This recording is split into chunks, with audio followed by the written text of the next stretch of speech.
Welcome back to the Beyond the Bestseller podcast. I'm your host, Kelly Schuknecht, and today's guest is Grace Salmon, author of, well, gosh, a whole bunch of books, Grace.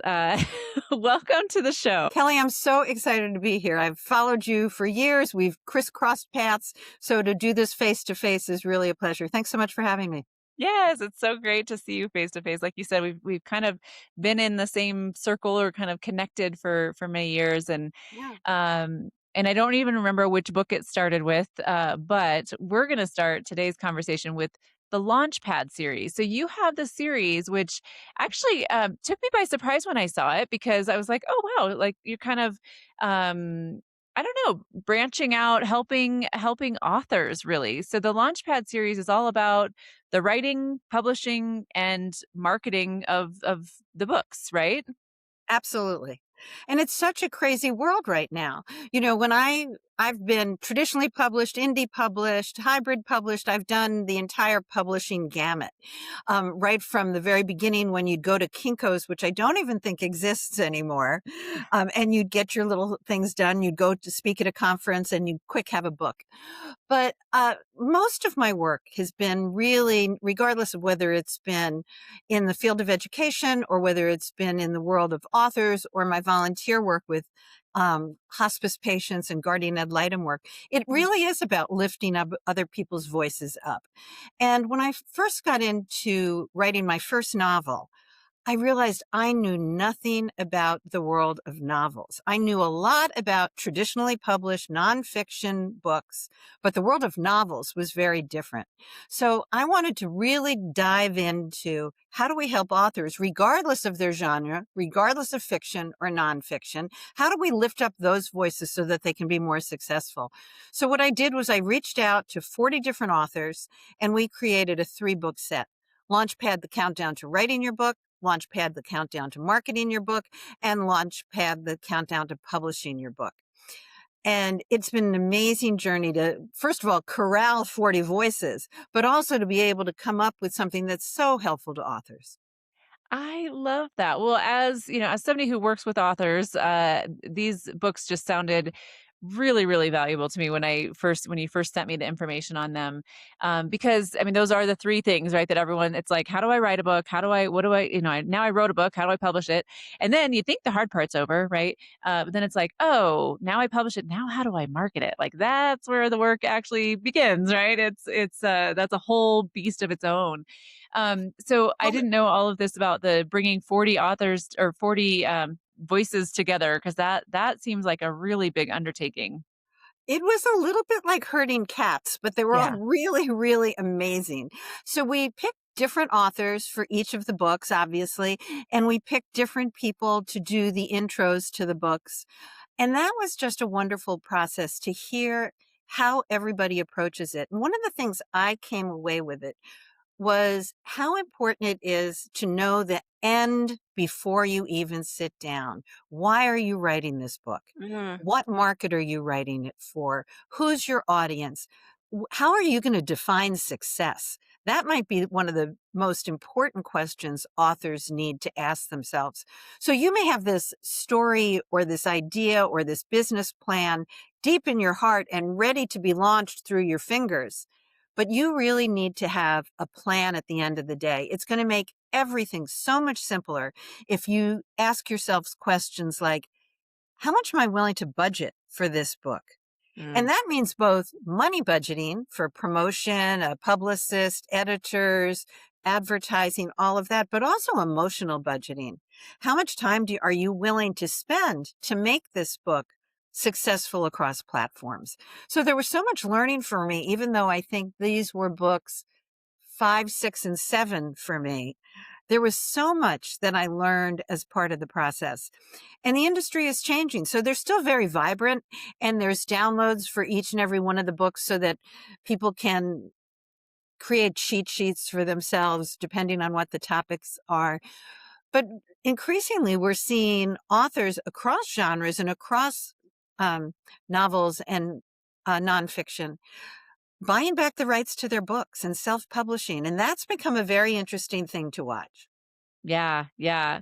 Well, I love that because having a background in self-publishing, I am just an outspoken advocate for you can publish it yourself. You do not need to go through a traditional publisher.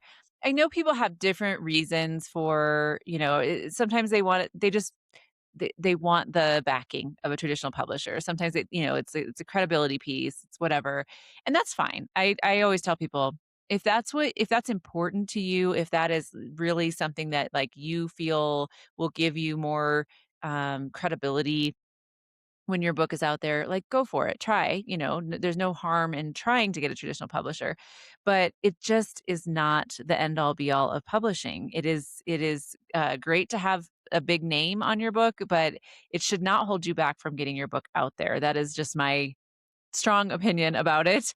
And I just think that some people like they overthink it. It's like, no, it's okay to self-publish a book, and it's there's not as much stigma to it now as there was 20 years ago. It used to be very different. Absolutely, and I think we've even moved, from the phrase self-published to indie published, and I think that has, uh, leveled it up a little bit. Self-published sounds like when I did my very first book, and I really traditionally was self-published, went to the place, made copies, spiral bound, and went. Yeah, But now, we don't think of, the Robert Redford Indie Film Festival as a bunch of people who went out with their, you know, cameras and just made cheap, quick films. The label of indie, I think, has changed it. And you mentioned big names. I think there is a difference, obviously, between some publishing houses and others.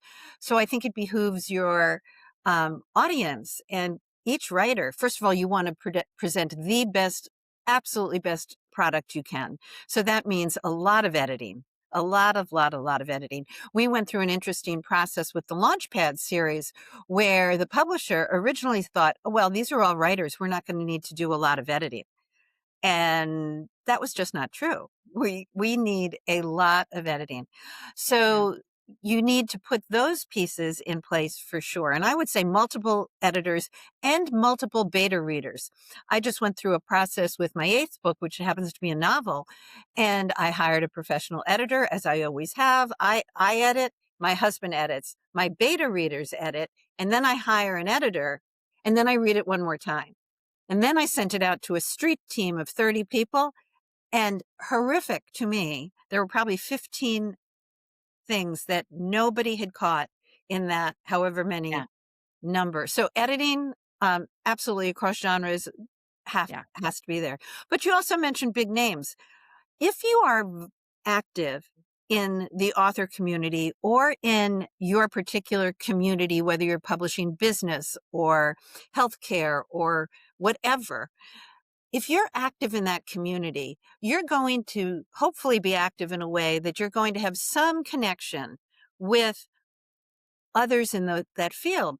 So when I wrote the Launchpad series, I had two different heads of publishing houses who were happy to do the forwards to the book. I had a screenwriter who wrote for the one on writing, Amy Ferris, who's an award-winning screenwriter. So you can attract big names. For my new novel that's about to come out, I have New York Times bestsellers. I've got an Academy Award winner. Just it's because I'm active in the community, and people are far more accessible than I think, perhaps particularly novice writers may think. yeah, yeah. Well, okay, so tell me about so these 3 books. This is a 3-book series, all for people who are, looking to write, publish, market a book. Now walk me back and tell me about the other books that you have, and then we'll lead up to the one that you are just about to publish at the time of this recording, about to publish. It'll be out by the time this recording is out. But take me back to the first book that you published. So the first three books were in the area of education. I was traveling 200 days a year. I worked in 32 states. My area of expertise was high school improvement.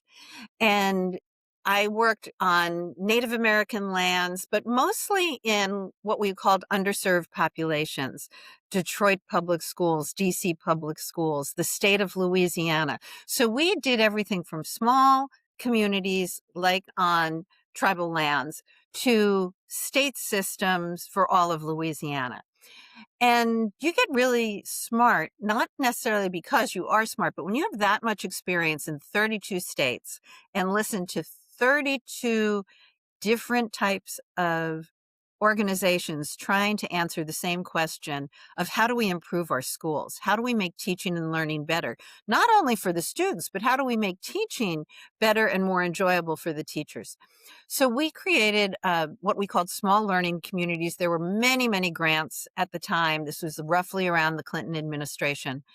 And we worked in these states, we learned, we grew. I had a educational consulting company at the time called GMS Partners, and we created tools for each of these schools and systems as we worked. And the answer wasn't the same. It wasn't a blueprint for every single school or school system having the same answer. But we took the best of what we knew and we created a book called Creating and Sustaining Small Learning Communities. And that was a very quick version. That was the Kinko's version.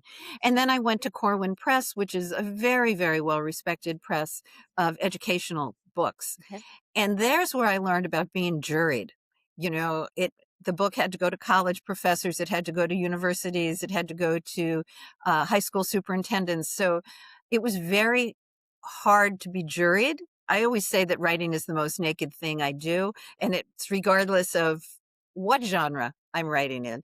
So that was a really helpful tool. And for me, it was a game changer. One of the things I mentioned earlier was, why do we write? When I came out with that book, that suddenly propelled me to do keynote speeches all over the Mhm. country. That was not an intention. I didn't know that that could happen, but I would certainly say that anybody who's listening to this should think about their book as a calling card to next steps, whether it's to have their own radio show or to have speaking engagements in their community or to become a keynote speaker at a conference related to their topic. That's something I came at late, but really is a helpful thing to think about. Then, as I continued my work, traveling 200 days a year, which is exhausting, um, I realized that many times we were doing the same thing over and over and over and over again. So I wrote a book called Battling the Hamster Wheel: Strategies for Improving High Schools. Mm. And at the time, and I still think I may do this at some point, I thought that would be a series. This idea of battling a hamster wheel. It's such a great image. We've all been there in one way or another, Yeah. in different parts of, in relationships, in so many areas of our lives. And that book, little book, but again, really helpful, lifting up voices and the idea of battling a hamster wheel. So all traditionally published, really successful, propelled me to doing wonderful things, helped lift up others, helped people leave their mark on the world. I can say that all now because it's hindsight. I'm very much a spaghetti against the wall kind of girl and see what happens, and have just been lucky that insight, good fortune, or whatever has led to good things. But then I was exhausted. So I wrote a novel called The Eves, and that was about a woman who was done. Just, Oh, she was done. And I really was convinced I was done. I had been traveling too much. My children were adults, so I wasn't the mom. My mom had passed away. My dad was elderly. I wasn't married at the time. So I really didn't know what to do without my roles and responsibilities. Who was I? So I wrote this book called The Eves about a very complex woman who's basically given up on herself. And until she meets a group of diverse women who have chosen to live their life, not in a retirement community, but in a very vibrant way, still giving back to community. And their ages go from 70 to 90. They're women of color and colorful women. And that propelled me on a whole circuit of podcasts. This was during COVID. And thank goodness for Zoom and podcasts and everything else. And I thought, I'm going to do all these podcasts and then I'm done. But one of the podcasts I was on was a wonderful one called SOB Radio, okay. Spunky Old Broads. That's cute. I loved it. And Gail Carson invited me on. We had a blast talking about my career, having talked about the Eves. And she called me the next day and she said, "You need your own radio show." And I said, "No, I'm done. Didn't you read my book? I'm done. The whole book was about being done." And she said, "Grace, did your characters teach you nothing? You are not done." So from that, I had a radio show. Then I met lots of authors who didn't know what they were doing either. And then we had the Launchpad series. Yeah, yeah. Okay, so the Launchpad series came out when?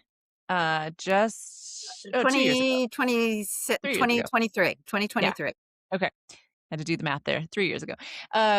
Okay, and so since then, have you been done? Apparently not, because apparently my characters taught me something. But I will tell you, I was done after the Launchpad series. It was exhausting. Uh, there were just so many publishing challenges with that series.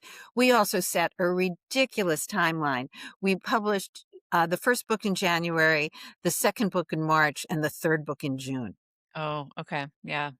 So really not smart in terms of energy, balance, creativity. And I was doing 2 radio shows at the time. So I took myself off air about a year and a half ago, and I took myself off the socials, and I thought I might be done.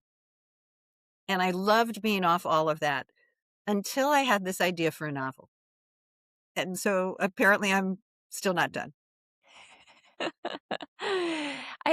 So much of what you're saying though, I think that's the creative, just that creative, I don't know, thing in us, right? That we like, I get that way with anything I'm doing that like I'm just so into it. Like it's like all consuming and I've got to get it done and I've got to get it out. And then I get it out and I'm like, oh my gosh, I'm done. Like I can't, I can't. And then like, you have a minute to rest and you start thinking about that next thing. And it's just some sort of creative spirit, excuse me, within us. Well, so now the book the next calling is, tell me about that. You have a book coming out at the time of this recording. It's coming out just what? Oh, this next week actually. Next week. Um so tell me about that one. So that's called The Reliable Narrator, and it's about a woman who is a ghostwriter. So very much all about the writing world.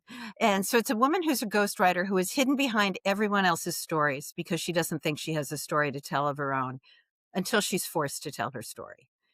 And it's about friendship. It deals with some very tough issues. It deals with friendship, as I mentioned. It just actually won an award for the best in friendship fiction. I didn't even know friendship fiction was a category, but I was happy to have it win an award before publication for the best in friendship fiction. But it deals with end of life. It deals with telling our own stories, owning our truth.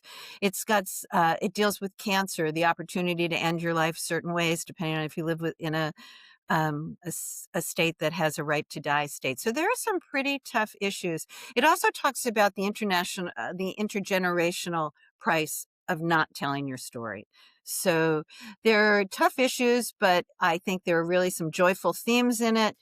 And I think at the end of the day, it's very much about claiming your truth and celebrating that and being more authentic. So hopefully people will enjoy that as well. But if you're interested just in the scene behind what happens in publishing houses and things like that, I think you'd also enjoy it. Uh so a lot about that I wanted to ask you about. You mentioned the price of the intergenerational price of not telling your story. Can you talk about that a little bit more? That stuck out to me when you said it. Yes, and I would like to actually write more about that as I move forward.